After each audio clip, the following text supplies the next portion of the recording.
Hi guys, in this video we're gonna implement, we're gonna tie the damaging of the zombie to his enemies. We're gonna tie the damaging to his hands as it should be, and we're gonna update the zombie character blueprint to be to its final state for the damaging part. So we're gonna move to the zombie blueprint. We're gonna move to the viewport and we're gonna select the mesh of the zombie. Then in the details panel, in the animation section, we're gonna disable the pause the animations, for now, to work on the mesh of the character.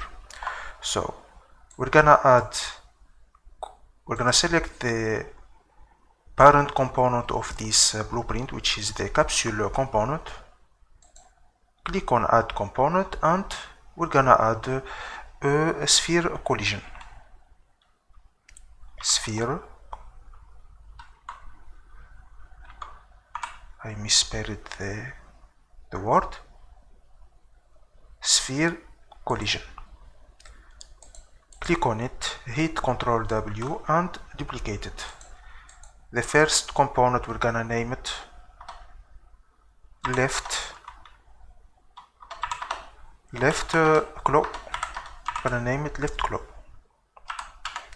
The second component, the second collision, we're gonna name it right claw.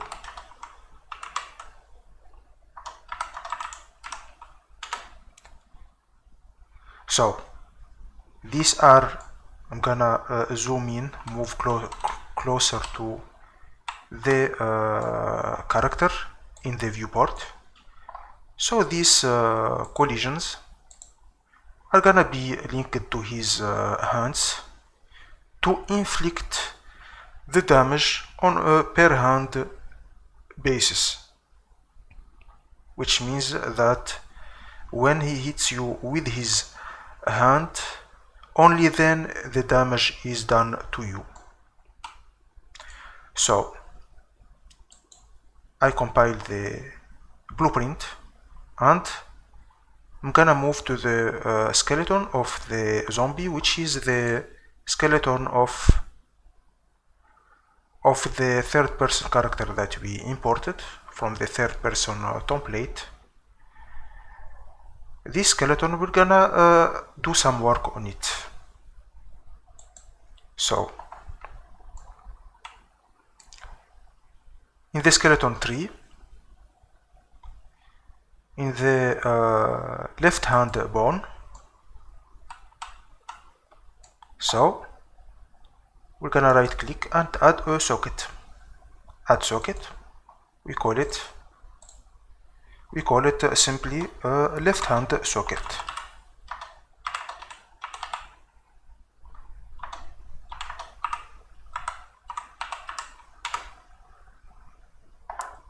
So we move to the right hand bone,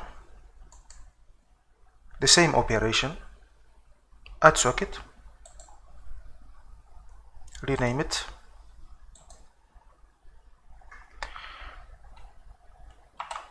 for this one his name is right hand socket. So now we have this socket created. The parent of this one is hand underscore R. I should make sure things are clean.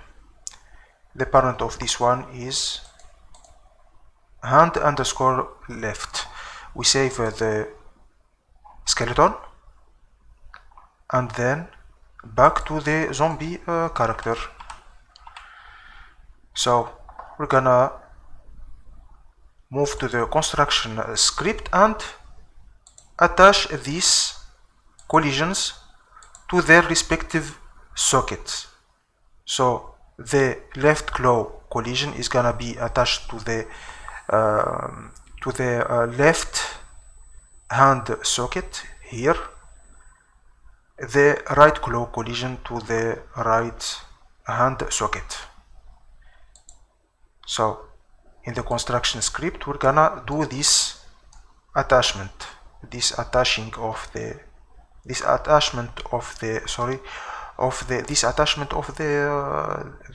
collisions.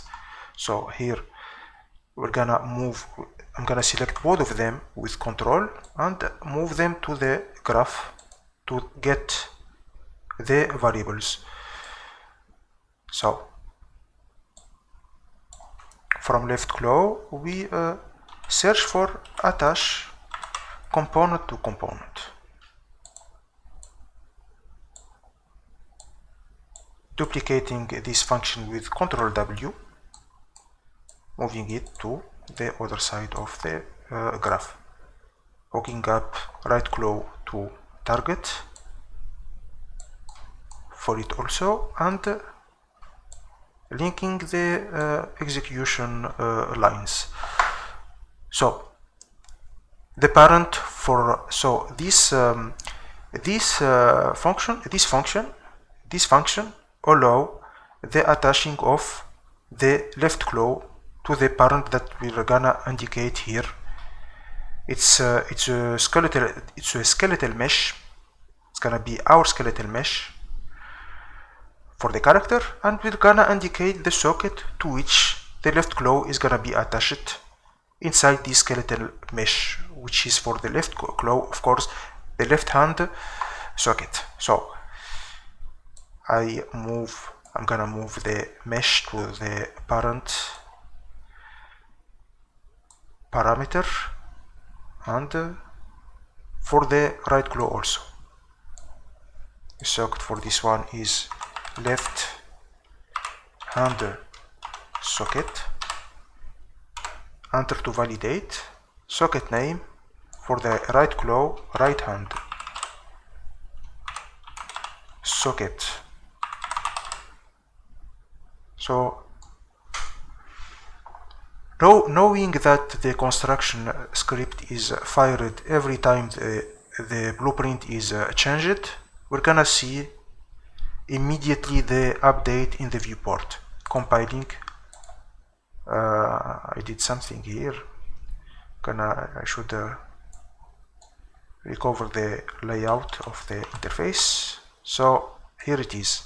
So the collisions were attached to their respective places, to their respective socket. Each collision found its hand. So now we're gonna keep the animation paused to do some adjustment to the positions of these collisions in the local space. We're gonna start by the left claw, locking the lock here to do uniform scaling, and we're gonna reduce its scale to 0.9. 0.5, half its scale. The other one also 0.5, and given the fact that he's gonna be extending his fingers when he attacks, so we're gonna move the collisions a little bit forward to take into account the extending of the fingers, so it's as realistic as possible. The other one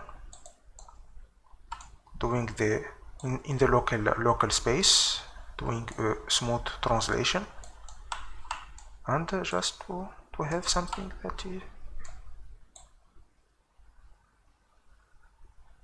Yes, so these are the collision that's gonna execute the damaging code to the first person character, our character, the player character, that is.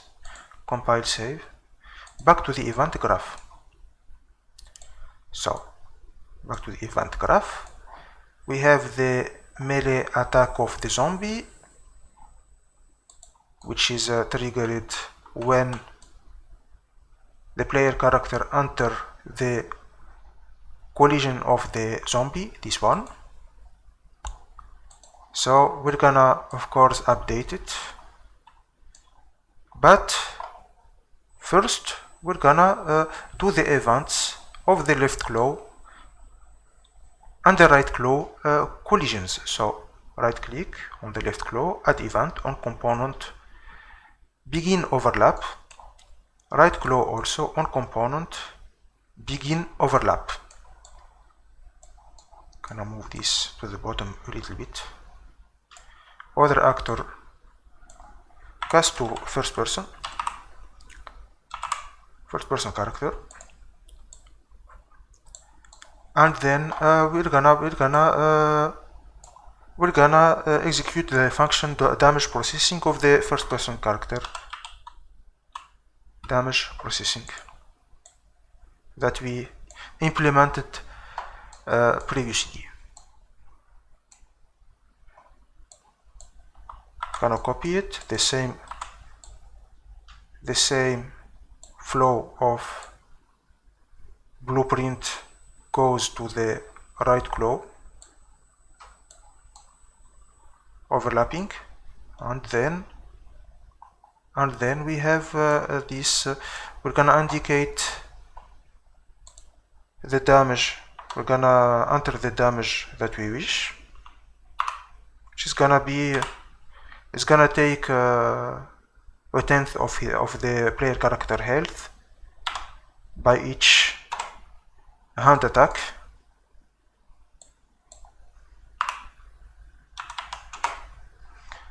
I compile, and then we should update the code that we did. So to test in a previous video, so the code of the melee trigger around the zombie. So here we're gonna just copy the print string of the armor and health of the character with each damaging. So gonna copy it, gonna cut it, sorry, and I'm gonna paste it to the two overlapping event of the collisions of the right hand and the left hand. Print string. I'm gonna hook up the armor to the first person character. These are the variables already present in the first person character blueprint. His armor and his health. So when the zombie strike the player character with for example his left hand, is gonna take 1/10 of his health, 1/10. He's gonna inflict a damage of value 1/10, and then the armor and the health of the character are gonna be displayed through a print string on the screen to show the updated values of the armor and the health. The same goes for the right hand, of course. So I'm gonna get rid of the the timer code that we did in the previous video.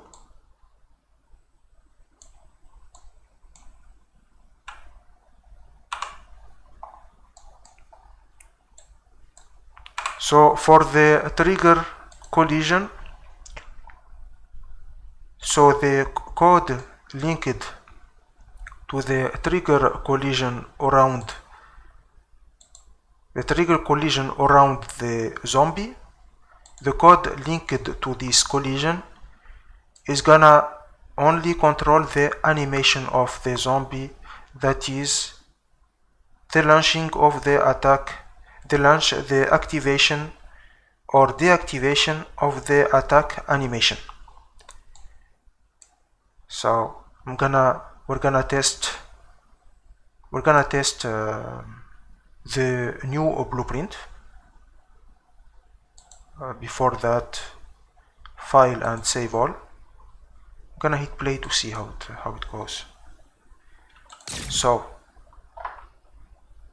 here is the zombie character. Of course,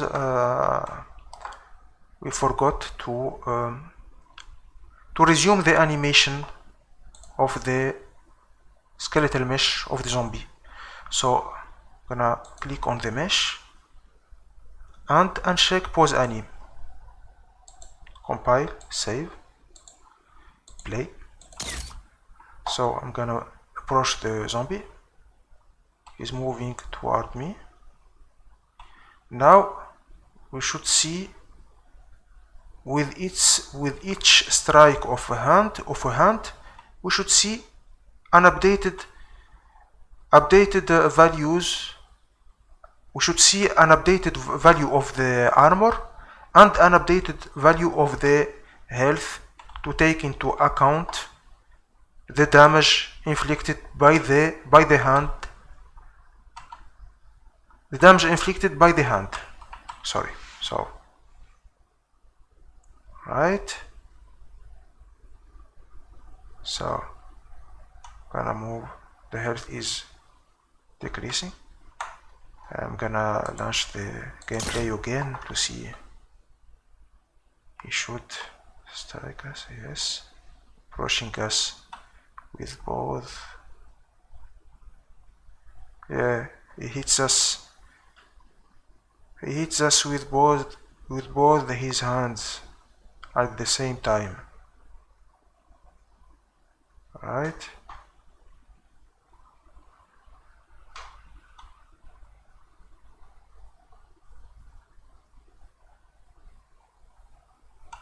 Because he should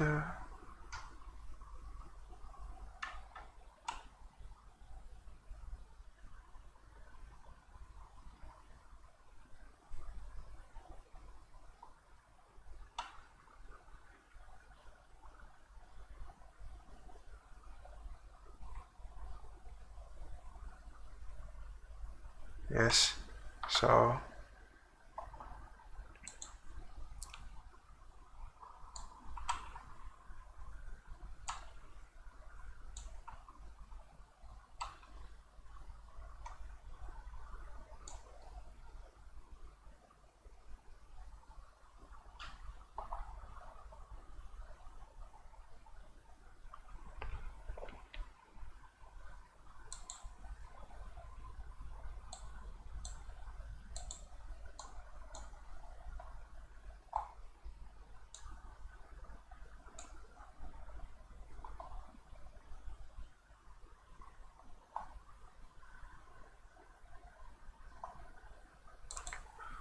so guys, given the fact that there is a problem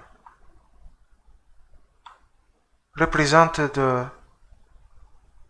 by the fact that he inflicts 2 damages at the same time while he is in the blank space animation, while he's not yet in the attack animation.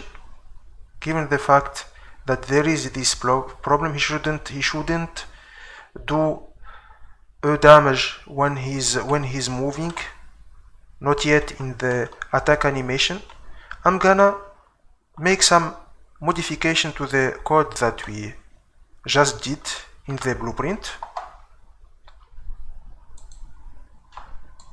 to only allow the damaging when he's in a melee state animation wise. So here we set the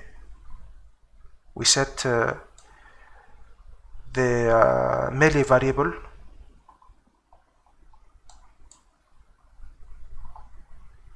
and here we should just do the damage when the melee variable is set to true. So with each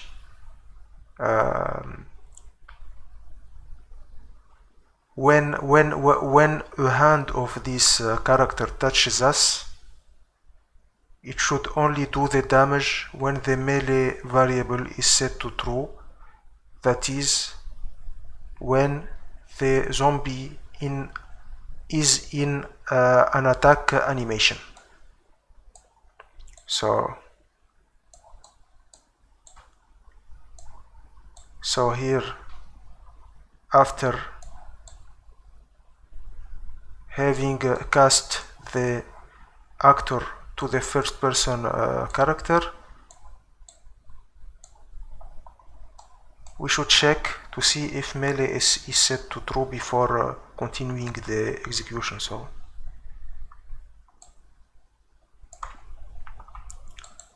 I'm gonna do a branch here. Yes, when it's set to true, we do the damage. That should solve this unexpected problem. So Control C, Control V, and do the same thing for the other part. True. Maybe set to true.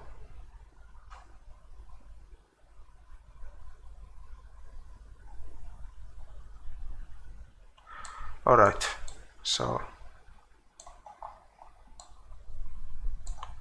I'm gonna start the gameplay to see. Before that, I should just do some small polish to the organization of this blueprint. Play. That should solve the situation, because he shouldn't damage us while he's walking.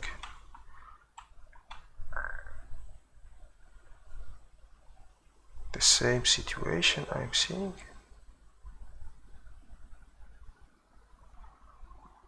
So guys, I found a solution to the problem of the two hands damaging the player character at the same time. So in order for just one hand to damage us at a given time, so we're gonna remove this modification that we did to the left claw and the right claw overlapping events.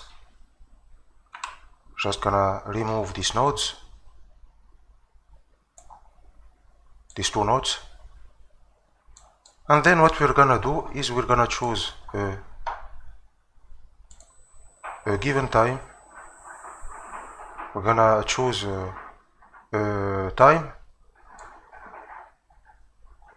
given time inside the attack montage at which the skeletal mesh is flexing both her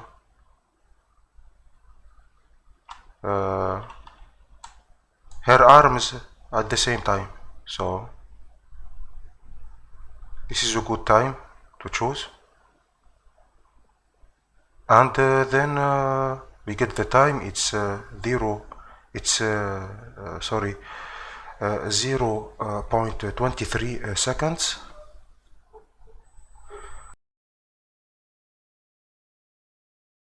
And then we do our updating to the zombie blueprint.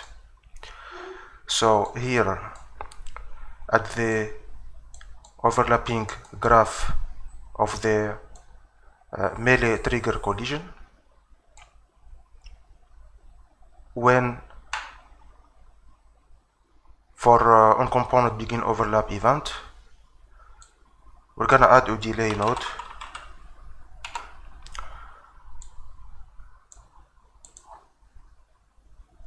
So submit that time, which is 0.23 seconds.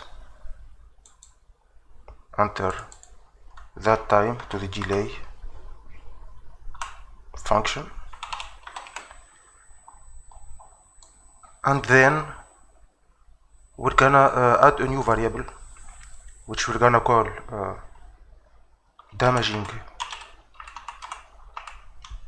hands question mark. We're gonna set this variable next to the delay node, damaging hands. So when we activate the attack animation, which is the attack montage, we're gonna wait after that 0.23 seconds, then activate this variable which is gonna allow the damaging process for the hands collisions. So at this animation pause, when after the animation starts, so back to the zombie blueprint, when the player character leaves the trigger collision, we're gonna set the damaging hands to false to deactivate the damaging of the left claw and the right claw collisions. So I'm gonna add it here. We're supposed to uncheck it. So that should be all for the trigger collision logic. Then here for on component begin overlap for the left claw collision, we're gonna check to see if damaging hands is set to true before doing anything, before even casting to the first person character, to avoid unnecessary expensive treatment processing. Sorry.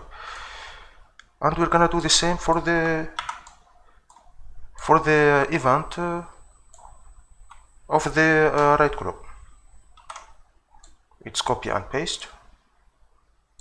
That should solve the problem. We should only get a damage inflicted by one hand at a given time, not both at the same time. So the print string should display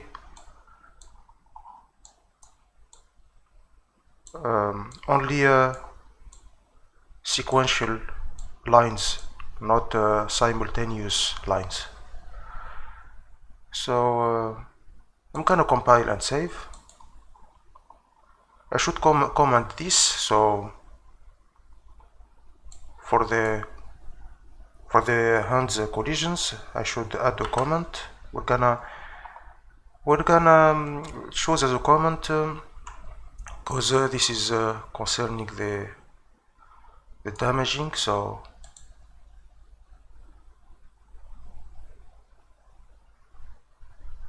damage inflicted by hands strike should be a good comment. Damage inflicted to player character, yes, by the hands of the zombie, should be a good comment, clear comment. Damage inflicted to player character by the hands of the zombie. Okay. Melee attack of the zombie for the other one. It's better to choose as a comment for this one. Melee animation. Melee animation activation deactivation. It's better, more explanatory.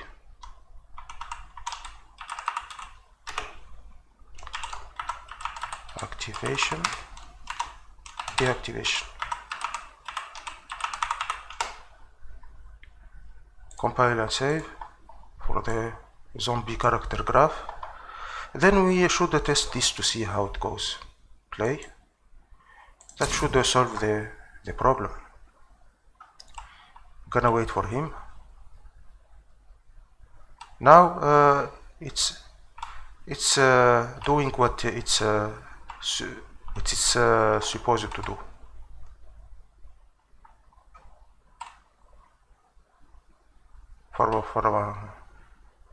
There is no simultaneous. There is still this problem. I don't know. I should wait for the lines to disappear. What is this?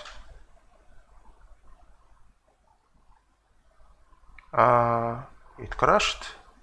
Gonna launch it again because we seem to be having a bug here. So, alright. Yes. So, yeah. It's alright. He's doing what he's supposed to do.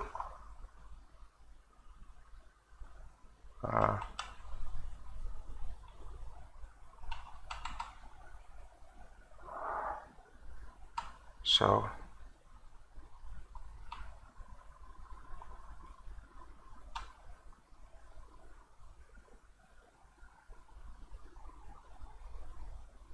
okay. Yes, that solved the problem. So I'm gonna hit escape to close the gameplay, and that should be all for this video, guys. We finished up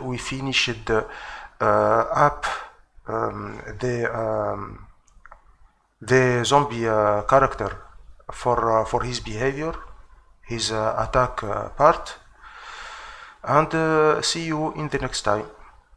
Thank you very much.